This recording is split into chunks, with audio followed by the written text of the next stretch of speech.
Ya. Tapi memang Bunda sekarang itu ada pandemi baru Bunda. Pandemi barunya bernama HTR, hubungan tanpa rasa. Itu ada yang sudah terdiagnosa seperti itu? Oke, sudah ada yang seperti itu? Oke, sejak kapan terjadi? Ya Allah, semoga Allah sembuhkan ya, karena itu memang bukan penyakit yang tampak, bukan penyakit yang mudah. Susah juga loh punya hubungan tanpa rasa, status tanpa rasa. Luar biasa. Makanya di sini kita ngumpul bareng, kita ngumpul bahwa semua duka, luka, kepahitan ini mau dibawa kemana? Ya kan? Bahkan kita mungkin sering bertanya-tanya sampai OPT, ya Allah aku nggak tahu lukaku ini bakal sembuh dengan apa. Bener gak? Sudah tahu obatnya apa? Kadang-kadang kita mencari-cari obatnya, bahkan kita putus asa, aku nggak tahu apa saya mau dengan yang baru, ya kan? Kupikir dia obat, ternyata dia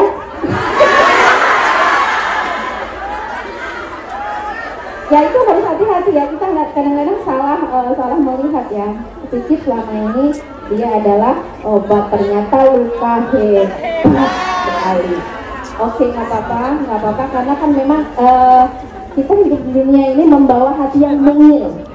Kenapa kita serapuh itu, serentan itu, selemah itu? Karena yang kita bawa hanyalah hati yang mungil, kecil, tanpa kekuatan, kecuali bersama Allah. Luar biasa. Makanya sebelum kita memasuki ruang berobat atau rumah pemulihan, ya aku pengen ngasih kabar gembira yang ada di sini untuk semua yang rindu rumah, yang rindu tempat pulang, tempat nyaman, tempat berteduh, tempat berbahagia. Basyirha bi baitin fil jannah. Jadi Allah ngasih untuk Khadijah dan untuk semua perempuan salehah. Basyirha bi baitin fil jannah. Berikan kabar gembira untuk Khadijah dan untuk semua perempuan-perempuan yang mengikuti tapak kaki Khadijah. Berikan kabar gembira bi baitin fil jannah. Kamu disediakan rumah, tempat pulang, tempat nyaman. Baitin fil jannah min khasab, yang terbuat dari mutiara. Kebayang punya rumah dari bahan mutiara. Min khasab, ya, la sakhab fihi wala nasab, yang di dalamnya nggak ada lelah. Aku tahu kamu lelah selama ini, San. Aku tahu itu capek, kaki semungil ini diajak sepedahan sama Ustadz gitu kan. Yang sebenarnya yang ngilu bukan hanya Bunda Nuris, aku juga ngilu, cuma kan aku orangnya pendiam ya. Diam aja. Artinya apa? Kaki kita yang mungil, hati kita yang mungil, pikiran kita yang kerdil, ilmu kita yang kecil, pengalaman-pengalaman hidup kita membawa kita begitu lelah, begitu capek, mampir berteduh, mencari ruang istirahat, ruang pengobatan bersama Allah Subhanahu wa Ta'ala. Nggak ada yang sanggup, hatinya itu berlarut-larut dalam kesedihan itu nggak ada yang sanggup, nggak ada yang kuat.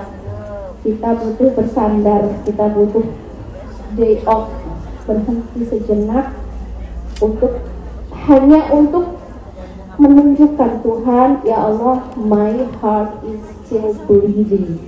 Ya Allah, hatiku ternyata masih berdarah. Ya Allah, hatiku ternyata masih berantakan. Aku kewalahan beres. Barusan aku beresin hatiku, sekarang berantakan lagi. Barusan aku rapihkan isi pikiran aku, sekarang udah pengen ngereok lagi. udah pengen tantrum lagi, udah pengen bete-bete lagi ya. Memang seperti itu kondisi jiwa kita. Makanya teman-teman yang dirahmati Allah, pilihannya cuma dua ya, antara kita mengundang Tuhan atau kita yang memasuki ruang Tuhan. Atau tentu saja Tuhan tidak beruang ya, artinya kita menghadirkan hadirat Allah. Jadi Allah itu hadir, tapi banyak di antara kita yang tidak merasakan hadirnya Allah, tidak benar-benar sadar bahwa Allah itu hadir. Dan bahkan tadi dikatakan oleh Ustaz Hanan, "Uzuruni azkurkum washkuruni wala takfurun." Semakan aku di hatimu. Hatimu yang mungil akan kuat kalau kamu semakan nama Allah. Hatimu yang lemah akan kuat, hatimu yang rapuh, hatimu yang berantakan akan kembali rapi jika bersama Allah. Jadi mungkin kita nggak tahu ya kapan luka ini akan sembuh, tapi setiap hari kamu harus ingin menunjukkan ke Allah, Allah ini kondisi hati aku saat ini dan detik ini. Aku benar-benar ingin menunjukkan, kalaupun ini akan bleeding sampai hari wafat aku, sampai kematian aku, itu nggak ada yang boleh sia-sia. Aku dibayar dengan apa? Aku diganjar dengan apa? Ini yang harus kita pertanyakan ke Allah. Nggak apa-apa, karena awalnya memang kita transaksional. Aku mau dibayar apa? Dengan kondisi luka seperti ini, dengan kondisi duka, dengan kondisi kepahitan seperti ini.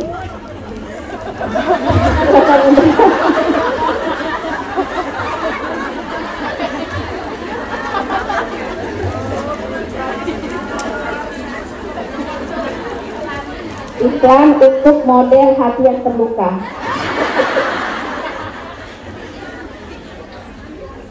Oke, ya. Jadi kita jadikan luka, duka, kepahitan, semuanya ini menjadi persembahan. Kamu sudah mempersembahkan apa untuk Rob kamu? Kayak kita memang merasa selalu kurang ya, ibadah jarang khusyuk, misalnya ketaatan juga kurang maksimal gitu. Yang kita punya cuma luka, bener nggak? Yang benar-benar kita rasain gitu. Ya udah, itu aja yang kamu jadikan persembahan, karena itu akan dihargai mahal. Gimana caranya luka duka itu jadi medal itu medali, menjadi piala mahal, piala mewah. Kayak tadi ya, seperti yang diceritakan Ustaz tadi, seorang bunda berduka, kemudian dia dengan imannya, dengan keyakinannya bisa transform, bisa merubah duka menjadi busyra, kabar gembira. Ini kemampuan mukmin. Kalau kita merubah luka jadi trauma, itu manusiawi biasa, belum mukmin. Merubah dari kecewa menjadi dendam, itu biasa manusiawi. Tapi seorang mukmin dia punya kekuatan lebih, merubah dari kecewa menuju yakin kepada Allah. No expectation. Kita belajar, oh ternyata manusia yang paling kita butuhkan, ternyata ya mungkin salah satu pelajarannya, dia memberikan kita pelajaran bahwa kita gak butuh manusia. Kadang-kadang pelajarannya seperti itu. Oke, jadi teman-teman yang dirahmati Allah, pintalah dari Allah seperti yang seperti yang kita pinta di setiap doa dalam sholat kita. Mungkin saatnya kita benar-benar mindful itu benar-benar penuh kesadaran ketika kita mengucapkan Rabbi ghfirli warhamni waj'alni warfa'ni warzuqni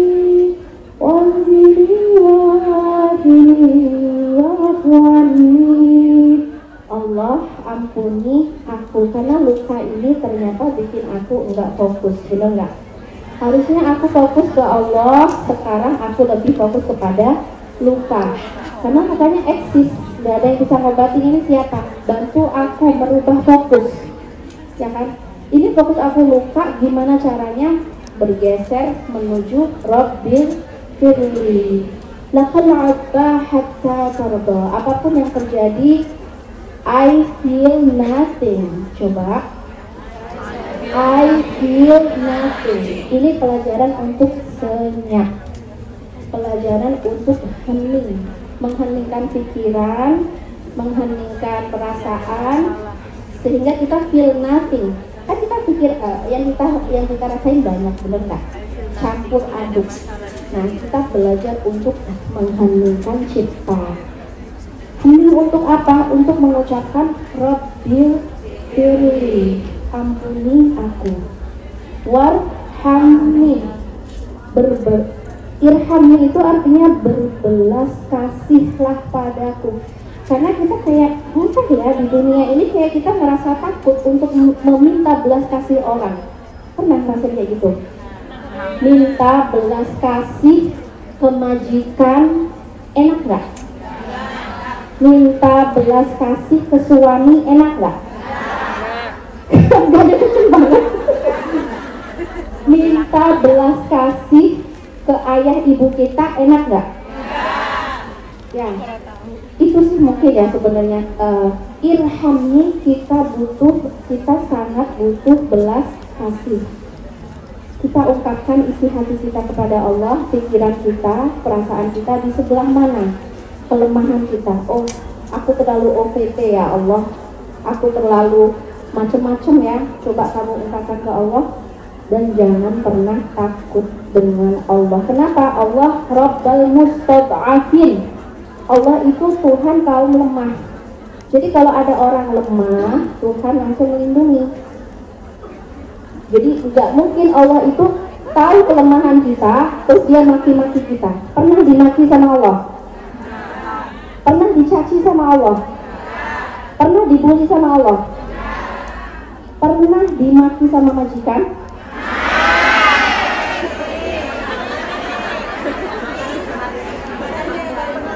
Aku padamu. Oke, pernah dimaki suami? Oke. Dimaki orang tua? Ya begitulah ya, kadang-kadang ketika kita mengungkapkan. Oke, sekarang boleh hening? Boleh hening? Oke. Ketika kita mengungkapkan kelemahan, kekurangan, dosa-dosa kepada manusia, itu sedikit menakutkan. Berbeda ketika kita memberikan semua rahasia-rahasia kelemahan kita kepada Allah, Allah akan memberikan belas kasih. Pasti berbelas kasih. Makanya yang kita panggil adalah irhamni. Ya Arhamar Rahimin. Serentan ini kasihi aku. Ya Arhamar Rahimin. Aku ambruk, aku ambiar, aku berantakan ya. Allah yang akan terima kita seutuhnya 100% tanpa syarat, tanpa standar. Pas kita mau curhat, say, alis kamu belum rapi, gak mungkin. Say, kerudung kamu belum rapi, enggak. Tuhan tidak pernah melihat physically kita. Tuhan melihat keutuhan hati kita. Utuh nggak kamu datang kepada Allah? Kamu ngasih izin nggak untuk Allah sembuhkan luka kamu? Allah punya ide kesembuhan. Allahu Asy-Syafi, sang pemulih. Kamu bisa pulih. Sekarang pertanyaannya, kamu kasih izin Allah pulihkan kamu nggak? Diizinkan nggak? Diizinkan nggak Allah meletakkan kuasanya, meletakkan kekuatannya untuk merubah segala kesedihan menjadi hiburan? Diizinkan nggak? Jadi intinya kita hanya perlu membuka pikiran kita, membuka hati kita, mengundang kuasa Tuhan. Tuhan Allah kita selalu bekerja, dia nggak diem. selalu bekerja. Bekerja untuk apa? Bekerja mewujudkan semua keajaiban-keajaiban di dalam kehidupan kita. Buktinya apa? Tuhan sudah membuktikan di dalam kisah-kisah para nabi, para rasul. Tuhannya sama, doanya sama. Kita juga bisa seperti itu, Tuhannya sama dan kita juga punya doa yang sama. Kasih Tuhan sama kepada para nabi atau ke kita. Kan saya manusia, bukan nabi boy.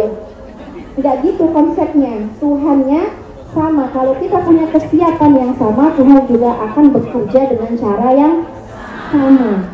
Ya. Misalnya, kita punya satu ayat hiburan. La tahzan innallaha ma'ana. Tuhan selalu menyertai kamu, melacak isi hati kamu sedang sujud menangis, kamu sedang ruku, kamu sedang bekerja dengan hati yang gerundelkah. Tuhan terus melacak dan memperbaiki di sebelah mana yang harus diperbaiki. Dan pikiran suuzonkah, kurang sabarkah, kurang syukurkah, kurang yakinkah, kurang tawakalkah, semuanya akan diperbaiki satu persatu oleh Allah Subhanahu wa Ta'ala. Kamu tinggal menunjukkan, ya Allah, aku tampakkan kepadamu sabarku setipis tisu. Boleh kamu ngomong kayak gitu. Lihat Allah, sabarku setipis tisu, dan ini tidak membantuku. Bener nggak? Lihatlah tawakalku, penyerahanku selemah ini, dan ini nggak bantu aku. Aku ingin dibantu, punya kesabaran yang lebih kuat, punya cara pandang yang lebih benar. Kita melihat kepedihan, luka, sakit itu seperti apa ya? Kita kayak terjebak gitu. Kadang-kadang ya kita ngerasa terjebak, nggak bisa keluar dari situ. Balik lagi, sudah sehat, sakit lagi, sudah sembuh, kambuh lagi. Kayak kita siklusnya nggak keluar, di situ aja. Ini gimana caranya? Nah, karena kita melihat bahwa masalah itu seperti tembok, makanya kita butuh perspektif Tuhan, mata Tuhan. Jadi Allah kasih kemampuan untuk hambanya melihat dengan memakai mata Tuhan, mendengar dengan telinga Tuhan, berlisan, berucap dengan firman Tuhan, berpikir dengan pola pikir ilahi. Ya istilahnya ya, bisa Tuhan, bisa ilahi.